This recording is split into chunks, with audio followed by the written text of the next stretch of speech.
Já é um ano perdido do ponto de vista econômico.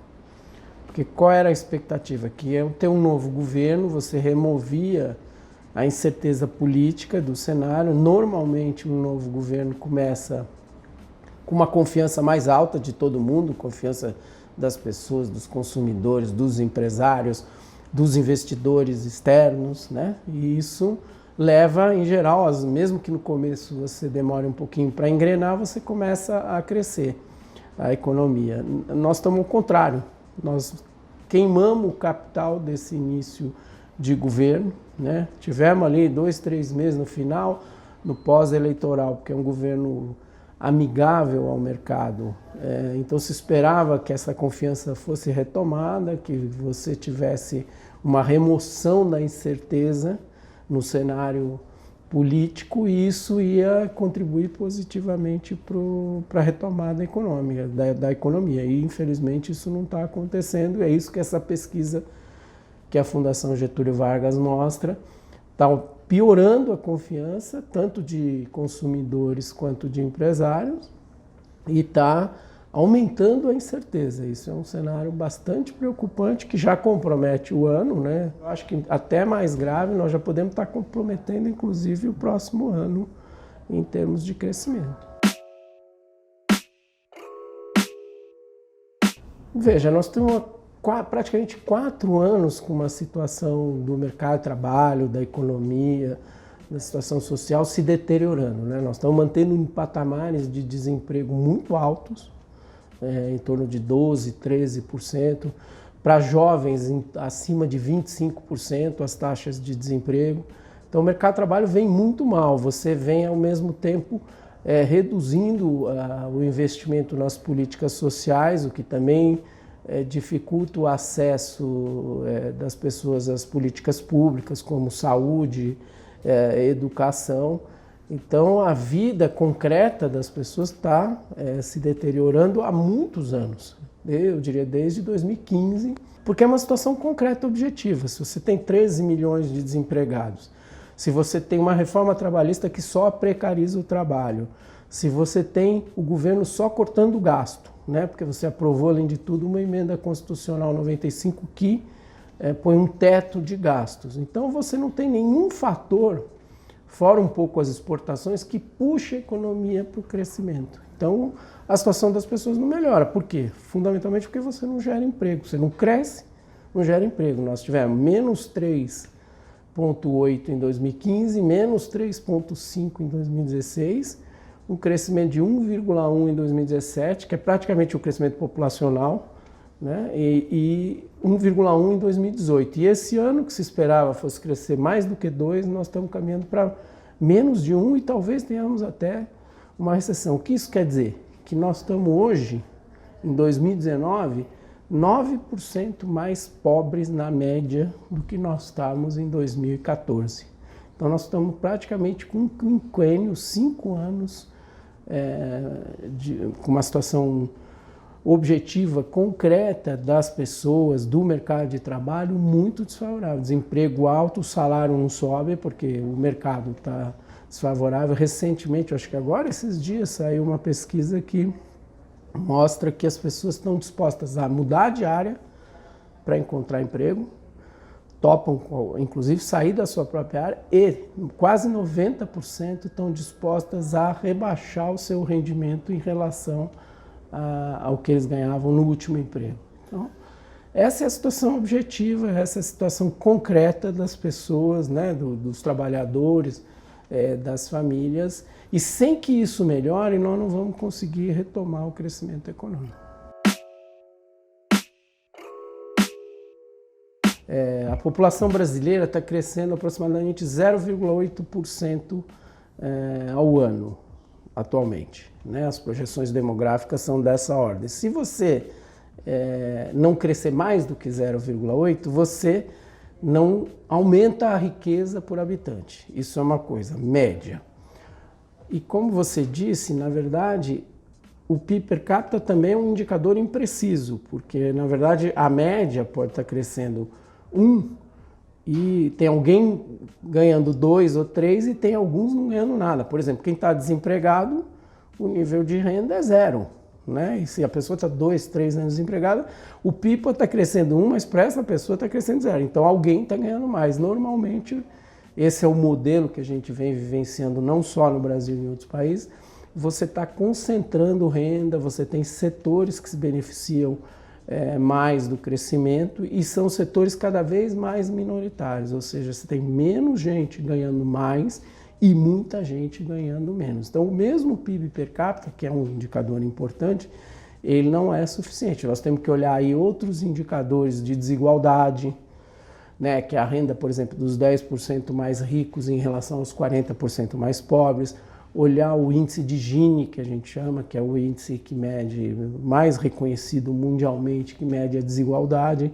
E em todos esses indicadores nós estamos piorando desde 2015. Então, na verdade, 2019 não é capaz de sozinho, num ano, e nós já estamos vendo que infelizmente ele também está sendo perdido, de recuperar esses 3, 4 anos de perdas que nós tivemos. Precisaria ter uma retomada do crescimento, do investimento, do consumo muito rápida para que a gente começasse a diminuir, por exemplo, o número de desempregados. E tudo indica que nós não vamos ter. E olha, nós ainda estamos tendo uma situação favorável, porque como a população está crescendo 0,8, você tem uma pressão menor de gente nova entrando no mercado de trabalho, né? O que a gente chama a população economicamente ativa, a PEA, está crescendo pouco, né? Mas mesmo assim nós não estamos dando conta de gerar emprego para essa pressão de pessoas que estão chegando e para esse, infelizmente, para esse estoque que ficou desempregado nesses últimos anos. Interessante. Veja só, nós estamos nos últimos anos sob o domínio de uma ideia que se chama a austeridade expansionista. O que é isso?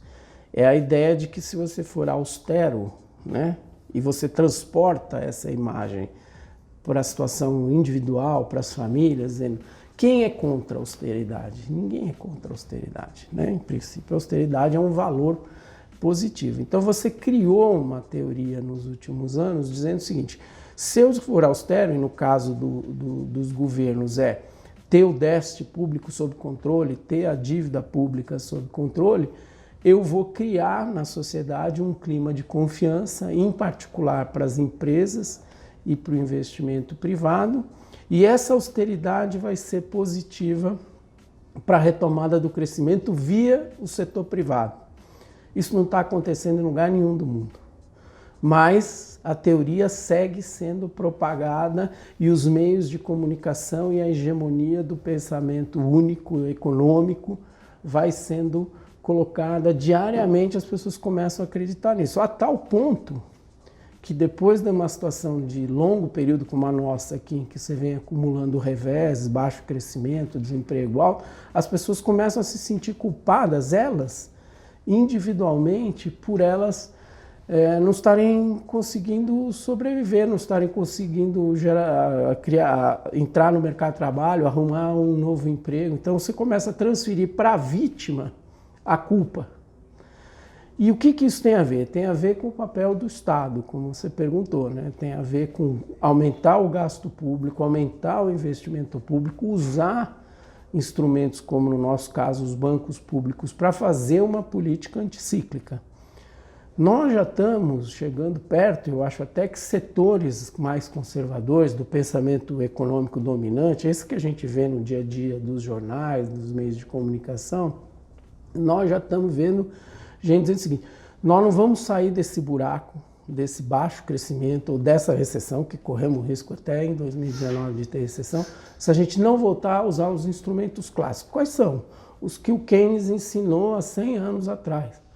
Se você não usar o Estado para puxar o setor privado, no momento em que está tudo caindo, se você corta o gasto, você empurra, você faz a política pró-cíclica. Nós já estamos descendo a ladeira, vem alguém e te empurra para descer um pouco mais. Nós temos que trazer alguém que te puxe para cima. E quem é esse alguém? É o Estado, através do investimento público, e aí você pode ter concessões, mas investimento em infraestrutura que traga o setor privado, mas o Estado tem que entrar tomando a iniciativa. E no caso dos bancos públicos, ofertando crédito, que é o que foi feito depois da crise de 2008 e que não está sendo feito agora. Desde 2016 nós estamos tendo queda da oferta de crédito dos bancos públicos, seja do BNDES, do Banco do Brasil, da Caixa Econômica e dos bancos regionais, do BASA, do BNB. Então, se a gente não tiver essas duas vetores que a gente chama, o investimento público e o crédito público, dificilmente nós vamos sair. Então, é preciso sim fazer uma política anticíclica. Você pode usar, inclusive, reservas cambiais. Nós temos quase 400 bilhões de dólares de reservas cambiais que foram acumuladas ao longo de mais de uma década nos governos anteriores, que nesse momento podem ser usadas, uma parte delas, para constituir um fundo de alavancagem do crescimento econômico no curto prazo. Então, se os ortodoxos dizerem, não, mas olha, lá vem os estatistas dizendo que é para aumentar mais o investimento, mais o gasto, mais a dívida. Acho que já tem gente aceitando essa ideia que é preciso mesmo aumentar um pouco mais a dívida, porque se você retomar o crescimento econômico, o que vai acontecer? O PIB vai crescer e a relação entre a dívida e o PIB vai ficar estável ou até cair. No momento que a gente faz é o seguinte, nós só estamos caindo o denominador, que é o PIB, que é o crescimento econômico médio, né, de um país. Então, acho que aos poucos nós vamos começar a ver essa possibilidade. Vamos dizer, o teste do pudim, vamos chamar assim, sabe qual é o teste do pudim, né? Quando você vira o pudim para ver se ele fica inteiro, né? O teste do pudim da economia vai ser a hora que passar a discussão da reforma da Previdência. Porque hoje está tudo uma cortina de fumaça. Ah, não, a reforma da Previdência vai curar câncer, vai curar o problema da confiança, vai curar o problema da incerteza. Bom, vamos lá. Lá para setembro, outubro, se aprovar qualquer que seja a reforma, nós vamos estar diante da dura realidade que é o seguinte, bom, acabou a reforma da Previdência, cadê o crescimento? Cadê a retomada do investimento? Esse é o dilema que vai ser colocado nos próximos meses.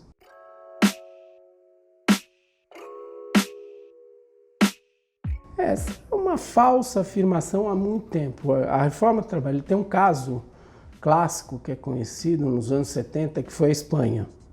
A Espanha fez uma enorme reforma trabalhista, inclusive sob o comando do Partido Socialista. No começo não foi o Partido Socialista, mas depois foi.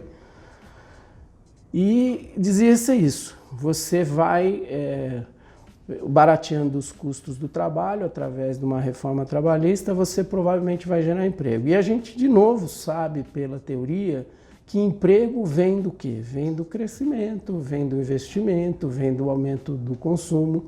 Não vai ser porque você barateia o custo do trabalho que você vai aumentar o emprego por si só, porque senão você diria o seguinte, o mercado de trabalho sozinho é capaz de gerar seus próprios empregos. De novo, voltamos ao individualismo. Né? Você cria situações, todo mundo vai ser empreendedor. Nos anos 90, aqui no Brasil, a gente discutia muito isso. Dizia, olha, as pessoas ficavam desempregadas, pegavam o fundo de garantia, pegavam o seguro-desemprego, pegavam a indenização, teve um ajuste no emprego industrial, e todo mundo ia montar um negócio. Muitos iam montar um bar, uma padaria. Bom, mas o cara que antes, quando ele era assalariado, ia tomar uma cachaçinha, ou uma cerveja no bar, ele passou a ser o dono do bar. Quem é que vai tomar a cerveja dele, se ele deixou de ser o consumidor? Então não tem lógica isso.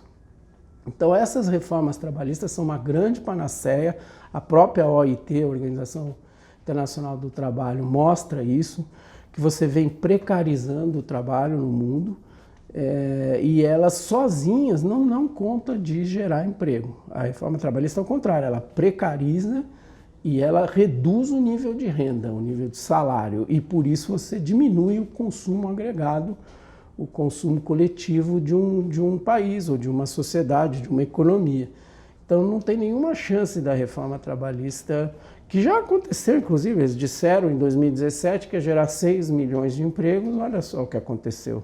Nós tivemos alguma geração de ocupações, mas emprego assalariado não chegou a 20% das ocupações que foram criadas de 2017 para cá, numa escala muito inferior ao que foi prometido dos 6 milhões. No fundo, a reforma trabalhista é para precarizar o trabalho, baratear o custo do trabalho e, infelizmente, as pessoas viverem pior.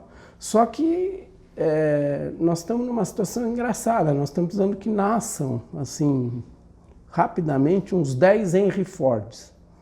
Sabe quem é o Henry Ford, né? Aquele empresário que era o dono da Ford e que lá nos anos 20 do século passado nos Estados Unidos ele dizia o seguinte: bom, eu preciso pagar para os meus operários um salário para que eles comprem meu carro. Então ele subiu os salários dos operários para que eles pudessem virar consumidores. E isso gerou uma época chamada do Fordismo. Né? Agora nós estamos fazendo o contrário, nós queremos abaixar, reduzir, precarizar e queremos que as pessoas comprem. Como? Tá para nascer alguém que explique essa lógica, como é que você supera essa lógica. Infelizmente nós estamos diante de uma espécie de, vamos dizer, de suicídio coletivo. Né? Você vai cortando, na linha do que eu falei da austeridade expansionista, que não está se mostrando com resultados positivos em país nenhum do mundo e nem no Brasil. E é isso que a gente vem fazendo desde 2016, desde que o governo do Temer assumiu e que está se dando continuidade agora em 2019, mantendo essa emenda. Outro consenso que nós já estamos começando a criar é que a emenda constitucional 95 provavelmente vai ter que ser modificada, senão você vai contrair a tal ponto os gastos que o Estado, o funcionamento da máquina federal vai ficar inviável. E da importância que ela tem para a população e para a sociedade brasileira. Então, isso que você falou é interessante, essa pergunta, pelo seguinte: você foi construindo ao longo dos últimos anos, muito fortemente aqui no Brasil, mas também fora do Brasil, a ideia de que o que é público não é bom, de que o que é público é ineficiente, de que o Estado é ineficiente, e mais, você ainda colocou mais uma dimensão que é o que é público e o que é do Estado é corrupto. Então as pessoas ficaram contra isso numa linha de que, bom, o que vem do setor privado é que é virtuoso, o que vem do setor privado é que é positivo, e sem o setor público e sem o Estado, insisto, nós não vamos sair desse buraco. É claro que você não precisa não tem uma única configuração do Estado, não tem uma única configuração da burocracia. Vamos pegar o exemplo da Caixa, que a gente lida muito aqui. O programa Minha Casa Minha Vida, o maior programa habitacional da história do Brasil. Não teve um programa desse porte, 5 milhões de contratos, 4 milhões de unidades entregues.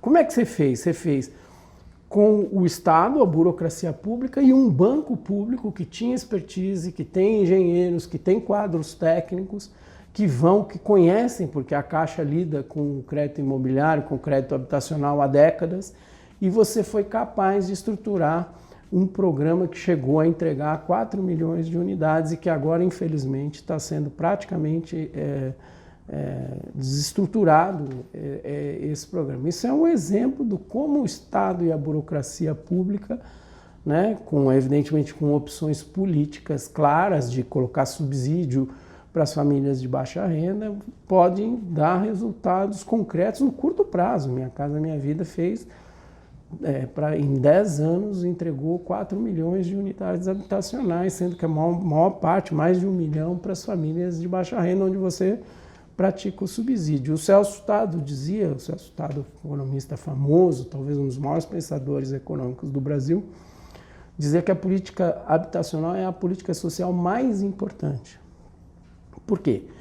Porque se as pessoas têm uma moradia, elas resolvem boa parte da capacidade de reprodução da vida das famílias. Basicamente, vamos dizer, de forma minimalista, você precisa morar, você precisa comer e você precisa se transportar para viver numa sociedade mais complexa, urbana. Se você tem essa parte, que é a habitação resolvida, você tem um salto de qualidade de vida. Então, esse é um bom exemplo nesse momento, e isso quando você criou Minha Casa Minha Vida, exatamente na crise de 2008.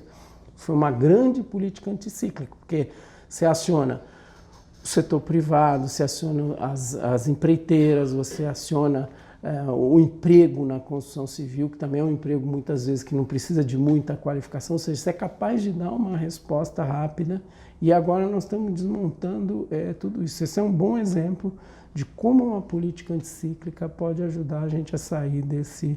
que é o que nós estamos usando agora, hein? Nós estamos exatamente em 2019 precisando de algo parecido com o que foi feito há 10 anos atrás, depois da crise mundial de 2008.